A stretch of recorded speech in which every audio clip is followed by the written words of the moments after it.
Bom dia, a graça e a paz do nosso Senhor Jesus Cristo esteja com você nesta manhã maravilhosa.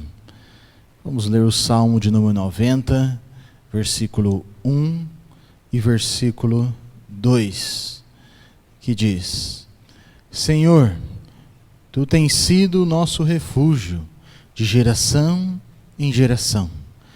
Antes que os montes nascessem e se formassem a terra e o mundo, de eternidade a eternidade, Tu és Deus. Amém? Antes de todas as coisas existirem, Deus é. Deus nunca será. Deus nunca foi. Ele é sempre Deus, de eternidade a eternidade. Se formos ao mais longínquo do passado, Ele é Deus. Se porventura conseguimos ir o mais longe para o futuro que podemos chegar, Ele continua sendo Deus. Ele é Deus sobre as nossas vidas. Ele é Deus sobre todos e sobre tudo. É esse Deus que vamos nos ajoelhar e clamar nesse momento. Oremos. Ó Deus, obrigado, ó Pai, porque o Senhor nos formaste.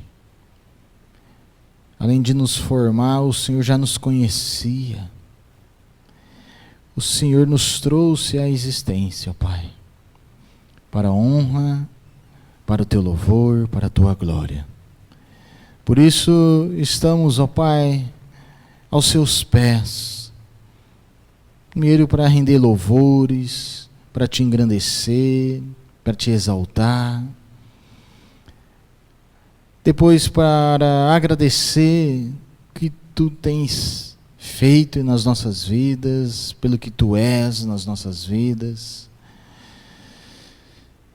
Ah, Paizinho querido, é o Senhor, ó Pai, que nos dá o fôlego da vida, é o Senhor que nos dá o sustento. Enfim, tudo vem de Ti e tudo é para Ti.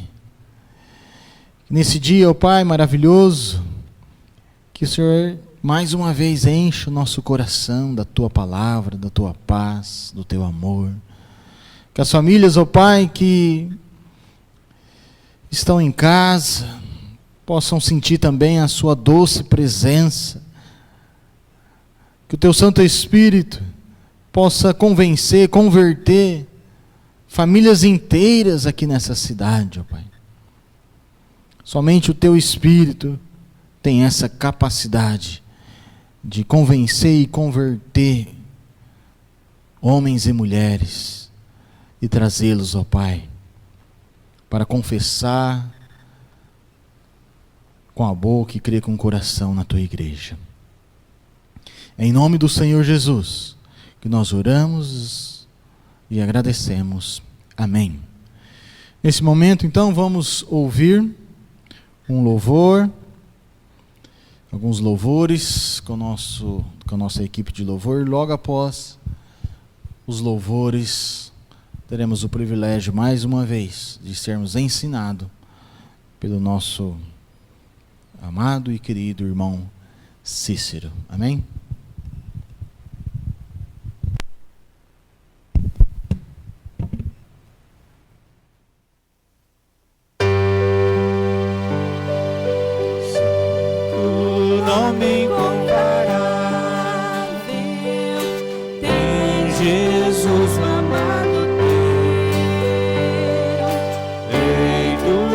Senhor eterno, Deus da terra.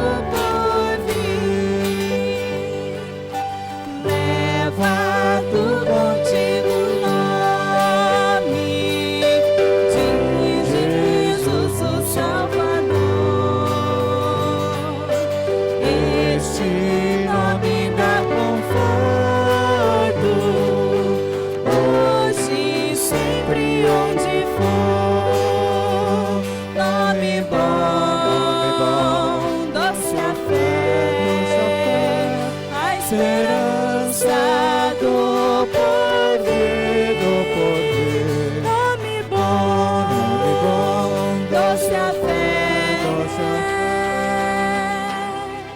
a esperança do porvir. Esse nome leva sempre para bem te defender. Ele ama ao teu alcance quando o mal te aparecer. Nome bom, doce a fé, a esperança do porvir. Nome bom, doce a fé, a esperança do porvir.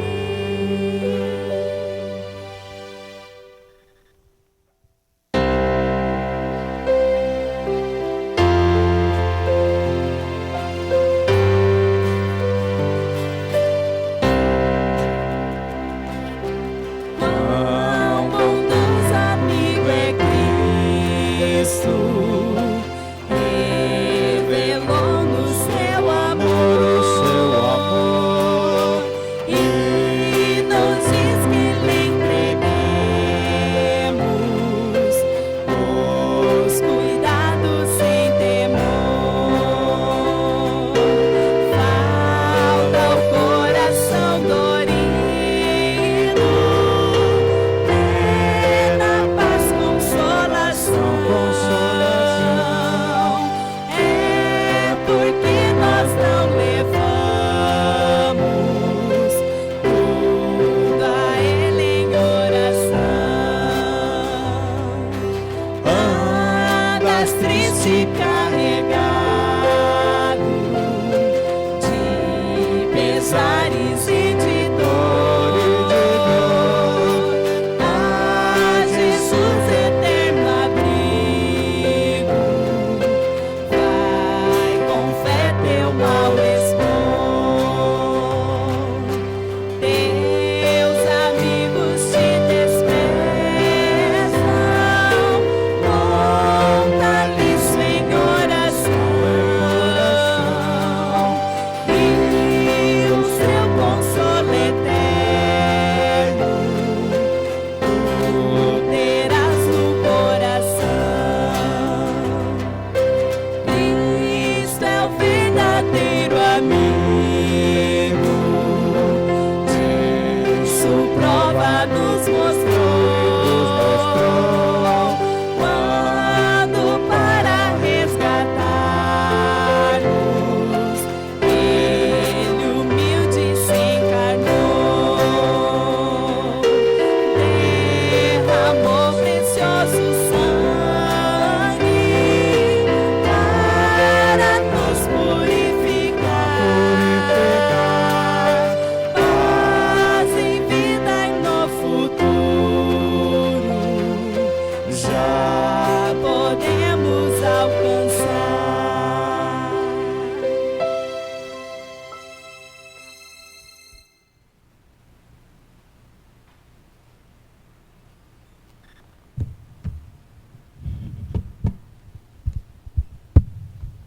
Eu saúdo os irmãos com a paz de nosso Senhor e Salvador Jesus Cristo, em nome de quem, nesta hora, vamos proceder com a leitura do texto de nossa meditação, que se encontra na segunda carta do apóstolo Pedro, o capítulo 1, versos 16 a 21. Repetindo, segunda carta do apóstolo Pedro, capítulo 1, versos 16 a 21. Diz assim o texto: porque não vos demos a conhecer o poder e a vinda de nosso Senhor Jesus Cristo, seguindo fábulas enganosamente inventadas, mas nós mesmos fomos testemunhas oculares da sua majestade, pois ele recebeu da parte de Deus Pai honra e glória, quando pela glória excelsa lhe foi enviada a seguinte voz: Este é o meu Filho amado, em quem me comprazo. Ora, esta voz vinda do céu nós a ouvimos quando estávamos com ele no Monte Santo. Temos assim tanto mais confirmada a palavra profética, e fazeis bem em atendê-la, como a uma candeia que brilha em lugar tenebroso, até o dia clarear e a estrela da alva nasça em vosso coração. Sabendo primeiramente isto, que nenhuma profecia da Escritura provém de particular elucidação, porque nunca jamais qualquer profecia foi dada por vontade humana. Entretanto, homens falaram da parte de Deus, movidos pelo Espírito Santo. Senhor Deus, graças te damos por este momento de convívio contigo, com a tua palavra, com nossos irmãos, e te pedimos a tua orientação sobre tudo que havemos de falar para glorificar e honrar o teu santo nome. Em nome de Jesus. Amém. Nosso pensamento hoje gira em torno da seguinte frase: onde e como recebemos a Bíblia. Onde indica um lugar, e como indica o modo pelo qual nos foi entregue a palavra de Deus. Dessa forma, nós, adentrando no texto que acabamos de ler, podemos já encontrar a resposta a tudo isso no texto que nós lemos, de uma forma que encontramos já no versículo 16, quando o apóstolo Pedro está falando sobre Jesus Cristo, sua vinda, e como eles transmitiram estes ensinamentos para todos os cristãos. Ele usa o verbo no plural, no sentido de que ele está falando dos apóstolos, aqueles que que ouviram os ensinamentos de Jesus e os entregaram à igreja, por onde passavam. Assim eles procediam ensinando a palavra de Deus às pessoas. Esse versículo fala a respeito da vinda de Jesus. E ele usa o verbo aqui, conhecer. Nós demos a conhecer a igreja sobre a vinda de Jesus. Como é a vinda de Jesus? Uma vinda com poder. Um poder que sobrepuja todo e qualquer poder humano, conhecido pelos homens, jamais visto em qualquer que seja os afazeres dos seres humanos. Jamais se pode conhecer um poder tão grande como este de Jesus Cristo. Aquele que criou o mundo, ele vem com poder também de fazer uma grande transformação neste novo mundo que ele vai entregar para as pessoas que com ele conviverem.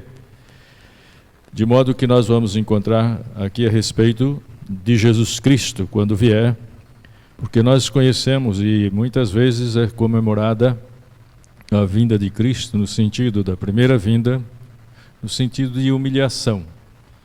E parece que muitas vezes as pessoas param mais para ver e falar da humilhação de Cristo. Mas aqui ele não se refere a esta humilhação, ele se refere à sua glorificação e exaltação, que vem com poder e glória, poder glorioso, um poder que faz com que apareça no determinado momento de sua vinda aquilo que escreveu o apóstolo Paulo, a ressurreição dos santos, conhecida também como a primeira ressurreição. É um poder que jamais se vê entre os homens, mas é um poder que vem de Deus, transformar os mortos em pessoas vivas para seguirem a Cristo. Então, revivendo as pessoas para que possam encontrar essa grande esperança na sua vinda, de ressurgir para seguirem a Cristo. Numa transformação também, de tal maneira que, diz o próprio apóstolo Paulo, que o corpo corruptível que nós temos hoje se transforma num corpo incorruptível, jamais sofrerá corrupção, porque daí para frente uma vida eterna com Deus, como Ele mesmo prometeu, de vida eterna. Isso se faz pelo poder de Deus. E a glorificação de Cristo nos mostra a sua vinda com poder e transformação. E além do mais, nos diz o próprio texto a respeito desse fato, que estes apóstolos foram testemunhas dessas coisas. Eles estão usando aqui, o apóstolo Pedro está usando aqui, uma expressão que Jesus disse para os seus discípulos: destas coisas vós sois testemunhas. E ele, de fato, está anunciando esse testemunho veraz que ele ouviu. E em que lugar ele ouviu esse testemunho? Ele ouviu, diz o próprio texto, no Monte Santo de Deus. Numa referência que nós vamos encontrar depois, esse Monte Santo, dizendo a própria Escritura, que foi ali mesmo também que começou a surgir o primeiro escrito da Bíblia, escrito por Moisés. Mas isso vemos daqui a pouco. E nesse instante, ele está falando a respeito dessa testemunha. Testemunhando o quê? Testemunhando a Cristo Jesus. E o que é que ele diz no verso 17? Pois ele recebeu da parte de Deus Pai honra e glória, quando pela glória excelsa lhe foi enviada a seguinte voz: este é o meu Filho amado, em quem me comprazo. Ora, esta voz vinda do céu, nós a ouvimos quando estávamos com ele no Monte Santo. Então é isto que ele está testemunhando, a pessoa de Jesus Cristo. E eles, os apóstolos, ouviram de fato esta voz do céu, dita por Deus para os apóstolos quando estavam com Jesus, no momento da glorificação, e logo após o batismo de Jesus, nós vamos encontrar isto, sendo dito para os apóstolos: este é o meu Filho amado, em quem eu tenho prazer, porque foi o único de fato que pôde satisfazer a vontade de Deus, a vontade do Pai. Ninguém mais assim procedeu como Cristo Jesus. E ele veio e cumpriu esse propósito. Diz a própria palavra de Deus, foi o único que cumpriu exatamente a lei que foi dada por Deus ali no Monte Sinai. Além disso, nós vamos encontrar também, nesse mesmo texto, o apóstolo dizendo que estas profecias foram, de fato, confirmadas, de tal maneira que nós vamos encontrar essas confirmações por todas as Escrituras Sagradas, porque o objetivo da Bíblia é apresentar a Deus, apresentar o seu Filho como o Cordeiro de Deus que salva o mundo e que tira o pecado do mundo, para que o mundo possa ser salvo de fato por ele. Então nós vamos encontrar toda a Bíblia falando a respeito de Jesus, o Filho de Deus. Este realmente foi confirmado assim, através de todas as Escrituras. Por isso diz o apóstolo Pedro, confirmada a profecia, porque toda a Bíblia, desde Gênesis ao Apocalipse, fala a respeito de Jesus, de forma profética, dizendo que ele havia de vir, e assim como anunciado, ele veio, como dissera o profeta Isaías, no seu nascimento, conhecido como o primeiro advento de Cristo. E depois desse primeiro advento, assim também abre o espaço agora. Quando ele surge, quando ele vai para os céus, habitar no seio do Pai, abre o espaço então para um segundo advento, chamado segunda vinda de Cristo. É isso que o apóstolo Pedro está dizendo a respeito desse fato, que ele há de vir e ele voltará. E está confirmada esta profecia a respeito desse fato. Além disso, o próprio apóstolo Pedro está dizendo, e essa é a segunda resposta que vamos dar àquela pergunta que fizemos no início, está dizendo que as Escrituras vêm de Deus. O lugar onde o Monte Santo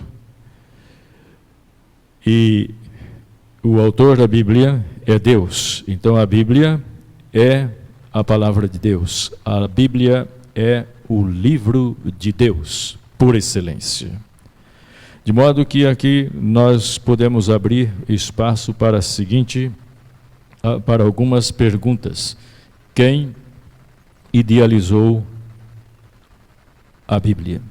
O próprio Deus a idealizou. E para isso ele usou homens, como disse o apóstolo Pedro, homens que foram usados por Deus, de tal maneira que ele usou 40 escritores para escrever a Bíblia, num período de 1.600 anos, mais de 1.000 anos, 1.600 anos, para escrever toda a Bíblia. Os primeiros escritores não conheceram os últimos escritores, nem os últimos conheceram os primeiros. Mas Deus usou esses escritores de tal maneira que eles registraram a palavra de Deus sem que se desviasse do seu propósito, que é anunciar a vontade de Deus aos homens e anunciar o propósito de Deus para com os homens.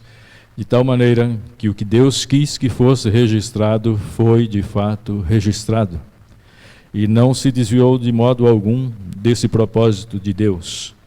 E dessa forma, a humanidade toda hoje pode conhecer essa vontade de Deus. Ninguém jamais pode dizer que Deus não falou com eles, porque Deus tem falado, diz as Escrituras, muitas vezes e de várias maneiras aos pais pelos profetas, mas nesses últimos dias nos falou através de seu Filho Jesus Cristo. Esta é a forma que o apóstolo Pedro está transmitindo para nós nesse instante. Como dissemos, ele usou o verbo vos demos a conhecer. É necessário conhecer a Deus. É necessário conhecer a vontade de Deus. É necessário conhecer todo o propósito de Deus para cumprir a sua vontade. Onde, então, nós vamos encontrar esses escritos? Começando ali, como dissemos, no Monte Sinai, quando Deus entregou para Moisés a lei escrita em 2 tábuas de pedras e mandou que elas fossem realmente usadas, lidas. Não somente Moisés teria o direito de ler, não somente Arão, irmão de Moisés, que era o sumo sacerdote, teria o direito de ler, mas todos aqueles que pertenciam a essa congregação, a esse povo, e não somente eles, mas outras nações, outros povos também tiveram esse mesmo privilégio de ler esse texto. Então Deus ali dá início a este escrito sagrado. Alguns críticos dizem que Moisés não poderia ter escrito o que escreveu no livro de Gênesis a Deuteronômio, porque naquela época ninguém conhecia a escrita. Mas não é isso que a história de fato prova. Os achados arqueológicos dizem que Moisés, naquela época de Moisés, muitas nações já conheciam a escrita, muitas nações já usavam escritos. E foi no Egito que Moisés aprendeu essa arte da escritura, pois ali ele foi instruído, ensinado em todos os ensinamentos daquela nação, e aprendeu também esta arte de escriba, escritor.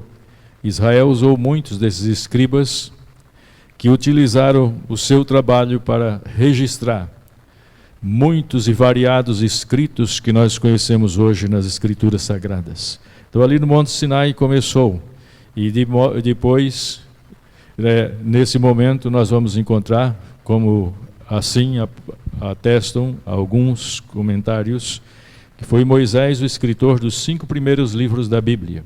Depois, como dissemos, naquele grupo de textos que nós encontramos no Velho Testamento, a parte histórica que foram sendo registradas pouco a pouco à medida que o povo convivia uns com os outros e com as nações vizinhas, e também convivia com os servos de Deus que falavam e ensinavam essa palavra de Deus, tanto para o povo de Israel, ou o povo de Judá, como também para outras nações que ali estavam. E à medida que essas nações iam passando, iam convivendo com esse povo e ouvindo esses ensinamentos que eram transmitidos por Deus para a nação de Israel e para as outras nações, porque Deus, Ele é Deus de todas as nações e não somente de uma nação. Então esses ensinamentos eram conhecidos pelo povo judeu, mas também conhecidos por outras nações, porque Deus tinha falado e falava para com eles, dos momentos diversos, sejam momentos de repreensões, sejam momentos que Deus usava também o povo que não era povo judeu, para ensinar aos judeus o que devia realmente ser feito. Então nós vamos encontrar nesse texto algo interessante no sentido como onde esse povo recebeu a Bíblia, e como esse povo recebeu a palavra de Deus. À medida que passava o tempo, eles iam ouvindo e Deus ia falando, e esses falares de Deus seriam registrados em textos que hoje nós conhecemos e podemos ler. De tal maneira que nós vamos encontrar todos esses registros do Velho Testamento. Nos dias de Jesus, quando ele falando para o povo judeu, ele repreende os judeus, porque esses judeus conheciam as Escrituras, examinavam as Escrituras, e a repreensão dele é pelo fato de que, mesmo examinando as Escrituras, eles não conheciam o propósito da Bíblia. Faltava a eles o conhecimento principal, que era o conhecimento de Deus e o conhecimento realmente de Cristo Jesus. Assim diz ele: vós examinais as Escrituras, porque cuidais ter nelas a vida eterna, e são elas que de mim testificam, porque este é o objetivo da Bíblia, falar de Cristo. Por que este é o objetivo da Bíblia, falar de Cristo? Porque Cristo é santo, porque Cristo é perfeito, porque Cristo é, além disso, é o Filho de Deus, como disse o apóstolo Pedro: este é o meu Filho amado, em quem eu tenho prazer. Este é o Jesus que a Bíblia anuncia desde o Velho Testamento até o Novo Testamento. E aqui diz o próprio texto: até a sua vinda, até que ele venha, e ele há de vir. E nós todos, como evangélicos e como cristãos em Cristo Jesus, que cremos em Cristo Jesus, nós celebramos por ocasião da Santa Ceia, que nós estamos, quando participamos da ceia, anunciando a vinda do Senhor, anunciando que Ele vem, anunciando, além de tudo isso, anunciando que Ele morreu por nós, que Ele ressuscitou por nós e que Ele há de vir para estar conosco, porque esta mensagem se completa, de fato, com a presença de Deus, com a presença de Cristo Jesus, assim como no início e inauguração dos escritos sagrados da Bíblia, no Sinai, nós vamos então ter o contato glorioso da presença de Cristo Jesus.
beber.